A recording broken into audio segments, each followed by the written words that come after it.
Drone से जुड़ी हुई एक और बड़ी जानकारी आपको इस वक्त की दे देते हैं, क्योंकि अगर बात करें एंटी ड्रोन सिस्टम की तो वो जल्द ही होंगे और ड्रोन हमलों का जवाब देगा डीआरडीओ का anti drone system.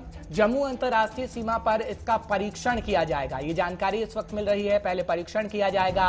Anti drone system में लेजर तकनीक का इस्तेमाल भी किया गया है। बड़ी खबर, बड़ी जानकारी आपको दे दें, क्योंकि परीक्षण कामयाब होने के बाद बीएसएफ सीमा पर इसे स्थापित करेगी, यानी बीएसएफ की तरफ से सीमा पर इसे स्थापित किया जाएगा। बड़ी जानकारी आपको दे रहे हैं क्योंकि पहले ही ये जानकारी दी गई थी कि डीआरडीओ तकरीबन एंटी ड्रोन सिस्टम को बना रहा है, और हालांकि ये पहले खबर दे दी गई कि इजराइल से भी जो एंटी ड्रोन सिस्टम है उसे खरीदा जा रहा है, लेकिन जो डीआरडीओ की तरफ से तैयार किया जा रहा है उसका परीक्षण किया जाएगा जम्मू अंतर्राष्ट्रीय सीमा पर। यह जानकारी आपको इस वक्त दे रहे हैं, बेहद अहम जानकारी है, क्योंकि ड्रोन वाली साजिश लगातार हम पाकिस्तान की देख रहे हैं, लेकिन इस बीच आपको बड़ी जानकारी भी दे रहे हैं क्योंकि ड्रोन हमलों का जवाब डीआरडीओ का एंटी ड्रोन सिस्टम देगा। राजेश कुमार इस वक्त हमारे साथ जुड़ रहे हैं, हमारे सीनियर साथी हैं, साथ ही साथ रक्षा मामलों के जानकार भी हैं। बहुत बहुत शुक्रिया राजेश हमारे साथ जुड़ने के लिए। राजेश, एंटी ड्रोन सिस्टम का जब हम जिक्र करते हैं, हालांकि इजराइल के लिए बात हुई कि इजराइल से हम खरीद के ला रहे हैं, लेकिन डीआरडीओ की तरफ से, क्योंकि डीआरडीओ इसे तैयार कर रहा है, अब ये कहा जा रहा है कि जम्मू के अंदर सीमावर्ती इलाकों में इसका परीक्षण किया जाएगा और कितनी तकनीकों का इस्तेमाल इसमें दरअसल किया गया है और कितना आगे के लिए भारत का भविष्य होने वाला है इस ड्रोन सिस्टम को लेकर, उसका जरा जिक्र करेगा राजेश। देखिए हर्ष, बहुत बहुत शुक्रिया आपका। सबसे पहले तो हर्ष मैं बता दूं कि इस ड्रोन सिस्टम का परीक्षण 2019-20 में इससे पहले अमृतसर पंजाब में किया जा चुका है जी। उसके बाद कुछ समय के लिए इसे हमारी एनएसजी ने इस्तेमाल भी किया था। उसके बाद अब इसे बीएसएफ में लाया जा रहा है। एनएसजी इस वक्त जो अमेरिका से और जो इजराइल से ड्रोन लिए हैं उनका इस्तेमाल अब एनएसजी कर रही है, लेकिन जो डीआरडीओ ने बनाया है उसका इस्तेमाल अब बीएसएफ करेगी। और जो खबर मेरे पास है उसके अनुसार इसको सांभा में लगभग परीक्षण के लिए, एक्सपेरिमेंट के लिए लगाया जाएगा। और इस ड्रोन की कुछ खास बातें जो इस वक्त जहां तक मैं जान पाया हूं वो यही है कि 4 किलोमीटर के दायरे में ये उड़ान का पता लगाता है, और 2 किलोमीटर में अगर ड्रोन आ जाता है तो उसको जाम कर देता है, और 1 से 2 किलोमीटर के अंदर उसे तहस नहस कर देता है। इसमें लेजर सिस्टम लगाया गया है जिसकी मदद से ये ड्रोन को खत्म कर देता है। लेकिन हमें इससे ज्यादा की उम्मीद डीआरडीओ से है जी। हम चाहते हैं कि इससे पहले कि ड्रोन हमारी सीमा में दाखिल हो, ड्रोन दुश्मन की सीमा में हो, तभी से हमें पता चल जाए कि दुश्मन जो है ड्रोन भेज रहा है, और हम जो है जैसे हमारी सीमा के अंदर वो आए हम उसे खत्म कर सकें। ऐसी उम्मीद हम डीआरडीओ से कर रहे हैं, और इसी उम्मीद के लिए जो है हम सांबा में अब जो एक्सपेरिमेंट के लिए एंटी ड्रोन सिस्टम को लगा रहे हैं, ताकि आने वाले वक्त में पता चल जाएगा कि हमें क्या सुधार करने की जरूरत है, कितना कारगर हमारा एंटी ड्रोन सिस्टम है। और अगर साथ में यह भी कहा गया कि अगर सुधार जरूरत होगी तो वहीं पर जहां पे एक्सपेरिमेंट चल रहा है वहीं पे सुधार भी किए जाएंगे और उसे और कह सकते हैं कि तेज बनाया जाएगा।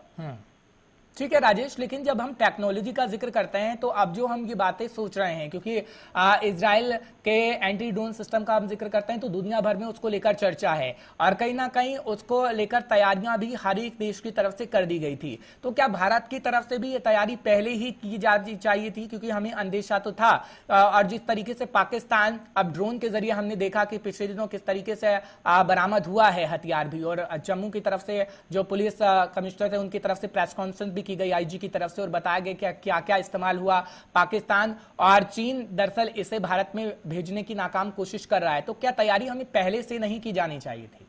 देखिए तैयारियां पहले से चल रही थी। एंटी ड्रोन सिस्टम लगभग हम 2017-18 से हमने बनाना शुरू कर दिया, हो सकता है उससे पहले बनाना शुरू कर दिया। 2019 में तो इसका परीक्षण हमने अमृतसर में कर लिया था, जहां हमने देखा था कि क्या हम इसमें सुधार कर सकते हैं, क्या कुछ किया जा सकता है। उसके बाद सुधार करने के बाद अब इसे बीएसएफ में लाया जा रहा है फिर, और इसमें देखिए कोई भी चीज है उसमें सुधार निरंतर जारी रहता है, चाहे आप हैं, हम हैं, चाहे कोई तकनीक है।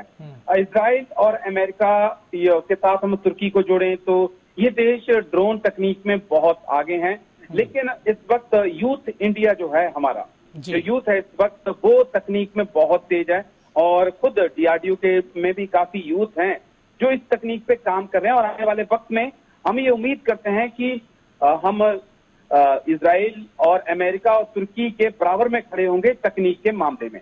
लेकिन इससे भी ज्यादा चिंता की बात हर्ष जो वो ये है कि पाकिस्तान से एक खबर सामने निकल के आई है जिसमें ये कहा जा रहा है कि पाकिस्तान एक ड्रोन ब्रिगेड तैयार कर रहा है। यानी कि एक ऐसा ब्रिगेड होगा जिसके अंदर 25 ज्यादा नहीं तो कम से कम 4 से 5 हजार जवान होंगे और जो ड्रोनों से हमला करने की तैयारी भारत के ऊपर करेंगे, जिसके अंदर सिर्फ ड्रोन और सिर्फ ड्रोन होंगे। तो यानी कि भारत के लिए बहुत बड़ा खतरा है। अजरबैजान अर्मीनिया की जंग में हम देख चुके हैं कि ड्रोन क्या कुछ कर सकता है। तो भारत को इससे और तेजी से काम करने की जरूरत है, क्योंकि अब शायद वो वक्त चला गया है कि जब हम अमेरिका और इजराइल के ऊपर डिपेंड रहें, हमें खुद पर डिपेंड होना पड़ेगा, क्योंकि अब हम एक उभरती हुई महाशक्ति हैं, हम किसी की ओर नहीं देख सकते हैं। ठीक है राजेश, एक सवाल और, क्योंकि जब आप पाकिस्तान का जिक्र कर रहे हैं कि ड्रोन ब्रिगेड पूरी तरीके से तैयार की जा रही है, तो खबर ये भी है कि चीन के ड्रोन भी पाकिस्तान में उतरे हैं और चीन पूरी तरीके से पाकिस्तान की मदद कर रहा है। लेकिन जो हम दूसरी तरफ देख रहे हैं कि वाकई हमने जो काम करना शुरू किया है और जो आत्मनिर्भर भारत का जिक्र हमने किया, क्योंकि हमने देखा किसी भी देश ने अपने डिफेंस सिस्टम को कितना मजबूत किया, और अगर भारत की बात करें, भारत भी हमेशा से ये करता आया है, लेकिन आत्मनिर्भर भारत का जो जिक्र हमने किया थोड़ी देर से ही सही, लेकिन कितना भविष्य आपको आगे के लिए बेहतर नजर आता है भारत का? देखिए, भारत का भविष्य बहुत बेहतर नजर आता है, क्योंकि मैं आज भी कहता हूं कि हमारे यंगिस्तान के अंदर वो टैलेंट है जी। हम अमेरिका में जाके स्पेलिंग में जाके अपना झंडा गाड़ सकते हैं, हमारे डॉक्टर, हमारे साइंटिस्ट नासा में जाके काम करते हैं। तो हमारे यंगिस्तान के पास हर इतना टैलेंट है कि हम देश के अंदर रह के किसी भी तकनीक को पैदा कर सकते हैं, उसे शार्प बना सकते हैं।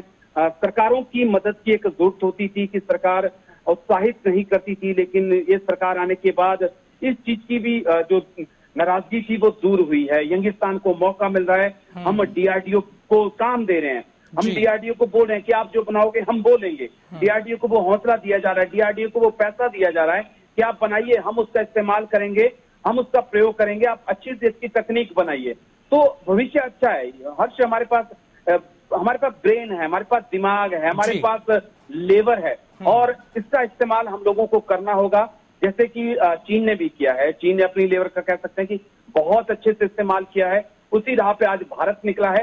रिजल्ट आने में टाइम लगेगा, लेकिन 4-5 साल के अंदर जो है ये रिजल्ट आएंगे और हम दिखाएंगे दुनिया को कि शायद तकनीक के मामले में भारत से बेहतर कोई नहीं है। बहुत बहुत शुक्रिया राजेश, जानकारी पहुंचाने के लिए। राजेश बता रहे थे कि किस तरीके से भारत का भविष्य बेहद अच्छा होने वाला है, क्योंकि एंटी ड्रोन सिस्टम का जब हम जिक्र करते हैं तो उसका परीक्षण लगातार किया जा रहा है, और आगे आने वाले समय में भारत कहीं ना कहीं बहुत आगे एंटी ड्रोन सिस्टम के मामले में होगा, जो इस वक्त अमेरिका है, इजराइल है, और उसी तरीके से भारत भी बनने जा रहा है। फिलहाल बड़े